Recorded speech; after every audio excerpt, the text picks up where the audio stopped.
बिस्मिल्लाहिर्रहमानिर्रहीम। अस्सलाम वालेकुम नाज़रीन कराम, मैं हूं मखदूम शहाबुद्दीन और आप देख रहे हैं मेरा फेसबुक और यूट्यूब चैनल।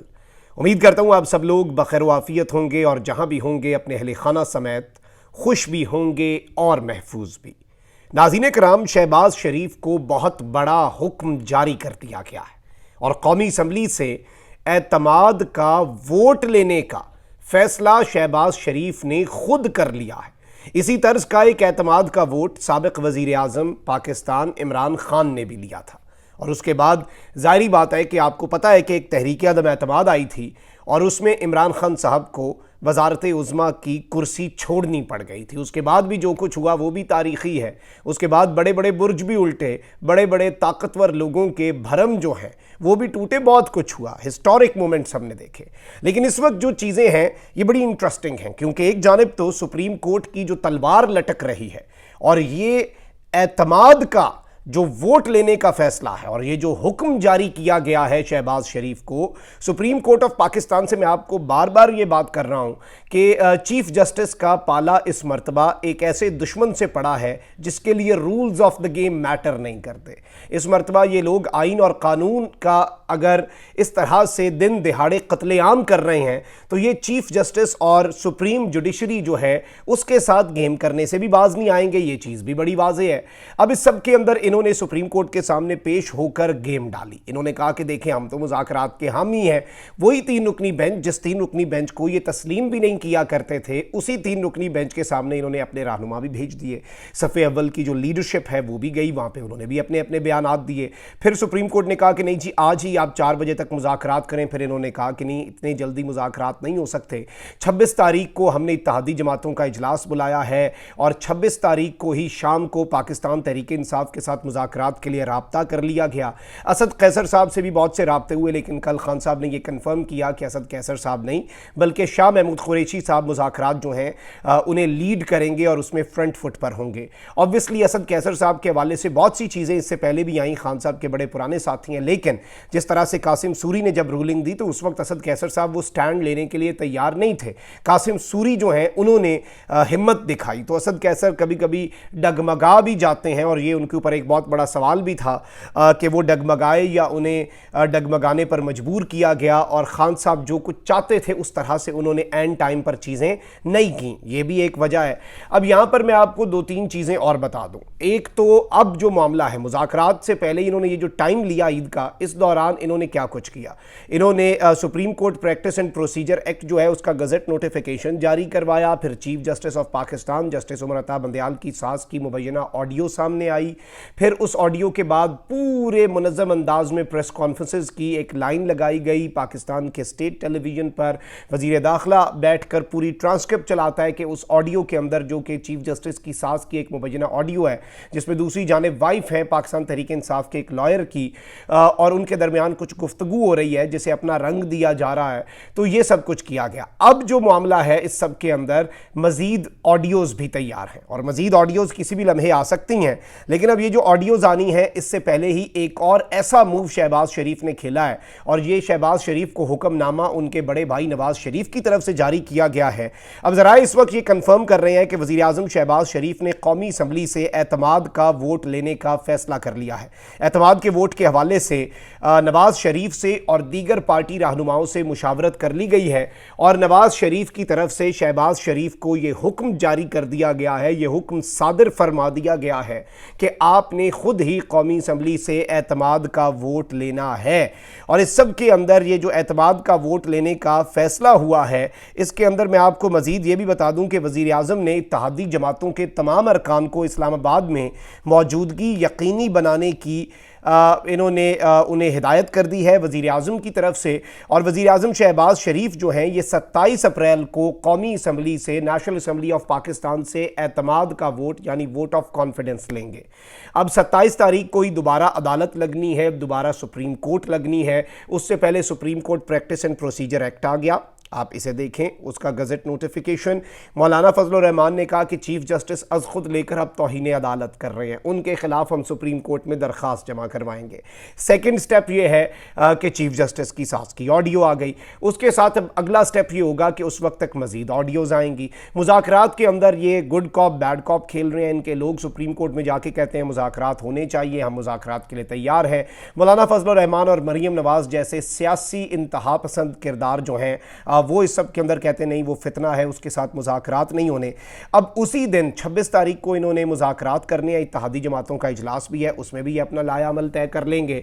और जाहिर बात है कि आप देख लें कि पीपल्स पार्टी जो है वो इन्हें फोर्स कर रही है कि आप क्या करें, आप इस सारे मामले के अंदर मुज़ाकरात की मेज़ पे बैठें। अब जो दिलचस्प सूरत हाल है वो क्या होगी, इसमें दो तीन पॉसिबिलिटीज़ हैं जिन्हें आपने समझना है कि ये मूव क्यों लिया गया है। और इस मूव के बाद शहबाज शरीफ चीफ जस्टिस के साथ अब तक का सबसे बड़ा हाथ भी कर सकते हैं कि एग्जीक्यूटिव ऑर्डर भी जारी करने की इस वक्त बाज़गश्त है। नवाज शरीफ का ये हुक्म है शहबाज शरीफ साहब को कि आपने कौमी असम्बली से एतमाद का वोट लेना है। अब ये सवाल यहाँ पर सबके जहन में आता है कि वो ये सब कुछ क्यों करना चाह रहे हैं। एक तो ये हो सकता है कि उन्हें सुप्रीम कोर्ट से कोई खतरा है, और या फिर उन्होंने दिखाना है सुप्रीम कोर्ट को, एक स्टेटमेंट देनी है कि भाई देखें ये मामला ऐसे नहीं है। क्योंकि chief justice of Pakistan justice Umar Ata Bandial ने ये बात कही कि अगर फंड्स आप असम्बली से पास ही नहीं करवा पा रहे और आप कहते हैं कि हम असम्बली पे मामला डाल देते हैं, तो इसका तो ये भी मतलब है कि आप अगर फंड्स देना चाह रहे हैं शहबाज शरीफ साहब, और असम्बली जो है वो फंड्स ना देने की करारदाद मंजूर करती है या फंड्स के हवाले से करारदाद को रिजेक्ट कर देती है, तो इसका मतलब तो यह है कि वज़ीर आज़म मेजॉरिटी खो चुका है। इस सब के अंदर जाहिर बात है they want to show muscles to justice Umar Ata Bandial. एक पॉसिबिलिटी तो ये भी हो सकती है ये दिखाना कि अभी भी कौमी असम्बली के अंदर हमारा अपर हैंड है, हमारे पास यहाँ पे हमें ऐवान का एतमाद हासिल है, क्योंकि पार्लियामेंट ऑफ पाकिस्तान अपनी लेजिटिमेसी खो चुका है। जिस तरह से इस्तीफे मंजूर किए गए, जिस तरह से एक वहाँ पे डमी अपोजिशन, पॉकेट अपोजिशन जो है राजा रियाज की सूरत में, और एक अपोजिशन लीडर वो है chairman public accounts committee Noor Alam Khan है, ये दोनों जो है पाकिस्तान तहरीक इंसाफ इन्हें लोटों का सरदार और महालोटा या चीफ लोटा इन्हें करार देती है। ये पीटीआई का मौक़िफ़ है। अच्छा, अब इस सब के अंदर एक पॉसिबिलिटी ये भी हो सकती है कि नवाज शरीफ ने खतरे की बू सूंघ ली है, और ये खतरा जो है जारी बात है कि इस सब के अंदर MQM है, दीगर इत्तेहादी हैं, और इस सब में जब एक बहुत बड़ा क्लैश होता है तो क्या ये इत्तेहादी जो हैं ये भी इस सारी सूरत हाल के अंदर क्या शहबाज शरीफ के साथ या PMLN के साथ गेम कर सकते हैं। क्योंकि अगर कहा यह जाता है, और ऑब्वियसली इसके अंदर कुछ लीगल ऐसे प्रॉस्पेक्ट्स भी हैं, लीगल एंगल्स भी हैं, कि अगर एक मरतबा एतमाद का वोट ले लिया जाए तो फिर 6 महीने तक नो कॉन्फिडेंस मोशन जो है वो नहीं आ सकती। यानी एक तो शहबाज शरीफ के खिलाफ फिर तहरीक अदम एतमाद नहीं आ सकेगी, और सेकेंडली इसमें एक और शक ये हो सकता है, एक तो ये है कि अदम एतमाद का आ जाए, दूसरा ये है कि इत्तेहादी जो है, शक है, सब एक दूसरे को शक की निगाह से देख रहे हैं, कोई किसी के ऊपर ट्रस्ट जो है वो करने के लिए इस सारी सूरत हाल के अंदर तैयार नज़र नहीं आ रहा, कोई एतमाद नहीं कर रहा, सब एक दूसरे को शक की निगाह से देख रहे हैं, और मुकम्मल तौर पर गवर्नमेंट जो है वो अपने सहूलतकारों पर भी एतमाद करने को तैयार नहीं है, अपने साथ मौजूद जो इत्तेहादी हैं उन पर भी एतमाद करने के लिए तैयार नहीं है। तो इसमें एक तीर से 3-4 शिकार हैं। जारी बात है कि इसमें भी कोई अपसेट तो हो सकता है, लेकिन ऑब्वियसली ये जो एक गेम डालना चाहते हैं हमेशा से इन्होंने रखी, और PMLN ने और पीपल्स पार्टी ने मिलकर PTI के इस्तीफे भी इसलिए मंजूर किए क्योंकि पार्लिमानी पार्टी का जो लीडर है, चाहे अब वो PTI का लीडर, वो पार्लिमानी, वो सारे तो लोटे ही बैठे हैं, वो PTI से मुतनफ़र लोग बैठे हैं, वो अपना कोई लीडर बना लें और वो कहे कि जी आपने तो वोट ही शहबाज शरीफ को देना, इस तरह तो फिर उधर वोट उनका काउंट हो जाएगा। तो PTI के जो असल का अरकान हैं उनके तो आपने इस्तीफे मंजूर कर लिए, आपने एक गेम कर दी बहुत बड़ी, आपने अपोजिशन लीडर भी इसी तरह का बनाया ताकि निगरान हुकूमत, और जिस तरह चेयरमैन नैब की तयन आती है, तो ये सारी गेम्स अपनी जगह पर। लेकिन एक तो इससे नो कॉन्फिडेंस मोशन जो है उसे 6 महीने के लिए अवॉइड किया जा सकता है, एक वजह यह है। दूसरी वजह यह है कि chief justice of Pakistan justice Umar Ata Bandial को मसल्स दिखाए जाएं, अपनी ताकत दिखाई जाए, और एक तरह से ये परसेप्शन पूरे पाकिस्तान में भी बिल्डअप किया जाए कि एतमाद है पूरे ऐवान का वज़ीर आज़म के पास, वज़ीर आज़म एम्पावर्ड है। और उसकी बुनियाद पर अब जो तीसरी वजह और तीसरा ख़तरा, और ये शमा जुनेजो साहिबा ने इस हवाले से इंकशाफ किया है, मैं समझता हूँ ये बड़ा ही ख़तरनाक किस्म का इंकशाफ है जुनेजो साहिबा का।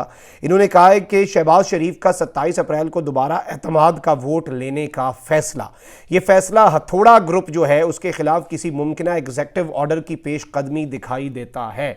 यानी अब अगर ये कोई चीफ जस्टिस ऑफ पाकिस्तान के खिलाफ कोई एग्जीक्यूटिव ऑर्डर जो है वो जारी करना चाहें और ऑनरेबल चीफ जस्टिस के ऊपर ये कोई इस तरह की कदगन जो है वो लगाना चाहें, तो उस कदगन के अंदर भी एक बहुत बड़ी ये रोल प्ले कर सकता है कि उससे पहले वज़ीर आज़म ये साबित कर दे कि मैं एम्पावर्ड हूँ, मुझे ऐवान की जो सपोर्ट है वो हासिल है। इस सब के अंदर एक चीज़ बड़ी वाज़ेह है, ये सारे इक़दाम जो उठाए जा रहे हैं इससे एक चीज़ वाज़ेह है कि खान का प्रेशर जो है वो ये हुकूमत मुकम्मल तौर पर फील कर रही है। और चूँकि इमरान खान साहब ये कह चुके हैं कि हमने सड़कों पर आना है अगर सुप्रीम कोर्ट का फैसला नहीं माना जाता, तो ये चीज़ भी बड़ी वाज़ेह है, बड़ी क्लियर है। इमरान खान साहब बहुत क्लैरिटी से ये बात कम्युनिकेट कर चुके हैं।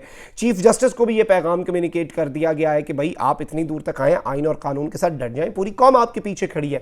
अलबत्ता चीफ जस्टिस जो है उन्हें हर तरह से ब्लैकमेल करने की कोशिश की गई और जो सास की ऑडियो आई है एज अ ट्रेलर, इसने भी ये साबित किया है कि so far as of I am speaking right now chief justice of Pakistan या फिर जो आइन और कानून के साथ सुप्रीम कोर्ट के 9 जजेस या 8 जजेस जो हैं जो खड़े हैं वो इस सारी सूरत हाल के अंदर किसी भी तरह से वो जज साहिबान जो हैं वो ब्लैकमेल नहीं हो रहे, और अगर वो हो जाते हैं और इस तरह का कुछ हो जाता है, अब इसमें सुप्रीम कोर्ट के अंदर जस्टिस काजी फाइज ईसा ग्रुप जो है उसकी अहमियत भी बढ़ जाती है क्योंकि ये गज़ट नोटिफिकेशन आ चुका है। 8 रुकनी एक बेंच जो है उसके फैसले के बावजूद जो हुक्म इम्तना है उस पर इस सब के अंदर बहुत सी गेम्स डाली जा सकती हैं। इसमें एक मरतबा फिर आई थिंक जस्टिस काजी फाइज ईसा का किरदार अहम हो सकता है, और ये मूव इन्होंने जारी बात है कुछ सोच समझ के ही उठाया है।